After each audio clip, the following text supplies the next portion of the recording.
Welcome to Life Planning 101, brought to you by Smart Money Group and Kennedy Financial Services in Eastland, Texas.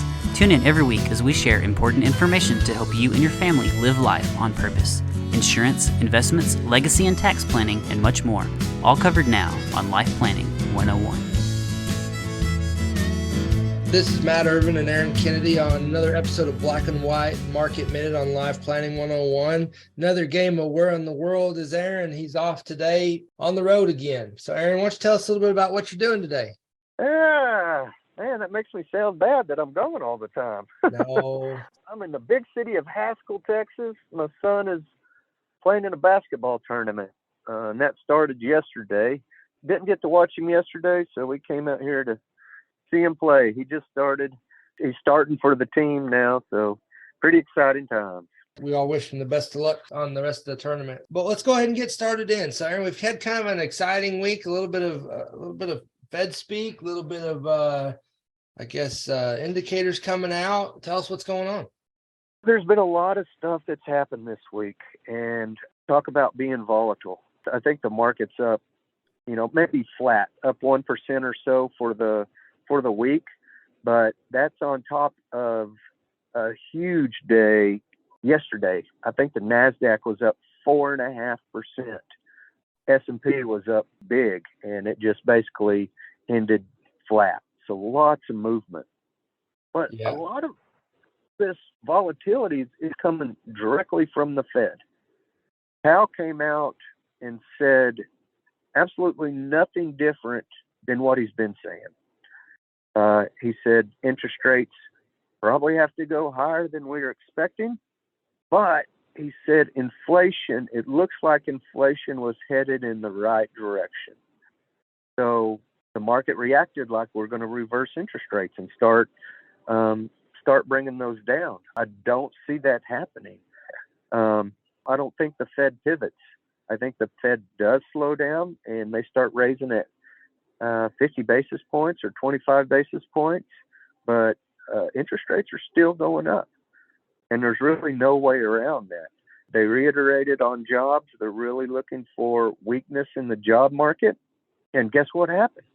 It went the other way. We got our job numbers today, and they were out of this world. We were expecting something south of 200,000, and it came in at 263,000 jobs. I mean, it was huge miss. And the market immediately started going the other way today. It's back to that. What should be good news as far as job creation is really bad news for the market at this point. So, really that they revised up last month as well. That was a revision. So right. two strong months. Yeah, the market is strong. The job market's extremely strong. Our participation rate, it came down. Not a whole lot, but we went from 62.2 people participating in the labor market down to 62.1. So we had some retirees, or we had some people that just aren't looking for jobs anymore. The average weekly hours came down. So, I mean, not as much overtime. So this is really incredible for the weakness in the economy, but the strength in the job market. This is very, very head scratching.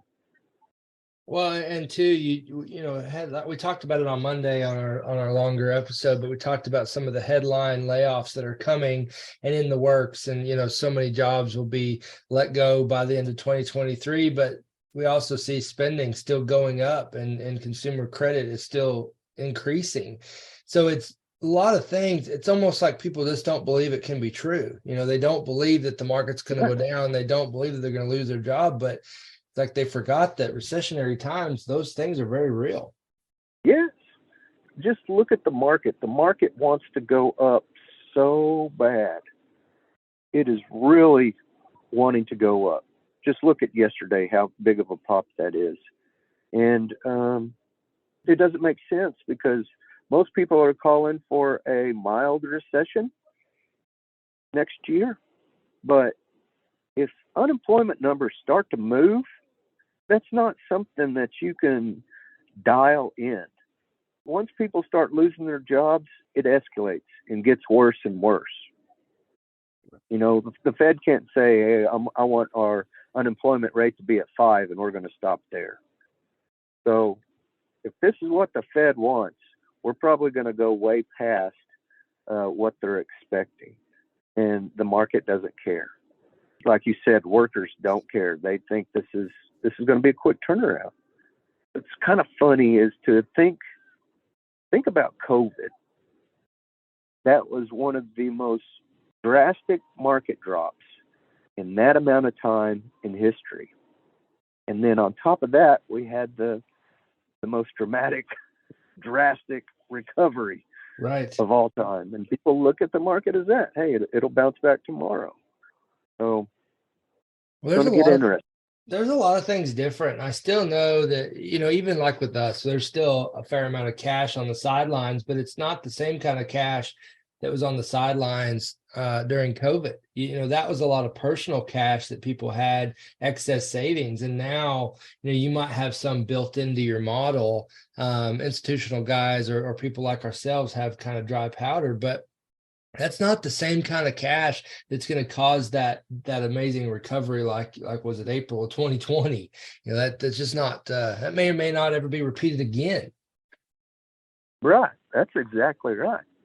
And I think the extra cash on the sidelines right now is fear driven, and everybody's still fearful. Yep. Everybody's still fearful. So I don't know how fast that cash actually gets deployed. Feels like this is going to be old school, something before 2020, where we have to see a drastic recovery in the market before that money comes back. Are you trying to tell me that people are actually going to start looking at the data again? No way. Yeah, it can't happen. Yeah. Hey, but Aaron, we're getting close to time. Give us a little bit of positivity about what we're doing and something to help our clients sleep at night. We're still in our risk-off mode. We have most of our holdings are in great dividend companies, high quality. So even if we go through a pretty big downturn, the companies that we're owning are going to survive through that. Still got dry powder on the sidelines.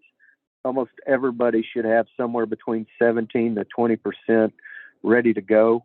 I'm trying not to get filled up with this FOMO or fear of missing out. I feel really good with the amount of money that we have. Just really looking for the data to say that this is time to change. And I think that data is going to be saying that we're in a very weak economy. So taking care of everybody, although we're down for the year, we're still outperforming the markets. We're really paying attention to risk for everybody, and we're all going to get through this. Going to be smelling better on the other side. Sounds great. Lauren, thanks for jumping in today. It was good to see you this morning, and thanks for catching us on the road. And as always, we appreciate your insight. Thank you so much. Thanks to our family and friends that listen to our podcast. We won't be on next week. We've got the gentleman that puts us together for us. He's taking a little bit of a vacation, so all good there. But we look forward to being on again in the coming weeks and being everybody. If there's any questions, don't hesitate to give us a call. We'd love to visit with you and or come in and see us. So appreciate you guys. And this is Matt Ervin and Aaron Kennedy on Black and White Market Minute on Life Planning 101. Thank you for joining us for Life Planning 101, brought to you by Smart Money Group and Kennedy Financial Services. If you have questions, you can email them to lifeplanning@kennedy-financial.com. Be sure to tune in next week for more Life Planning 101.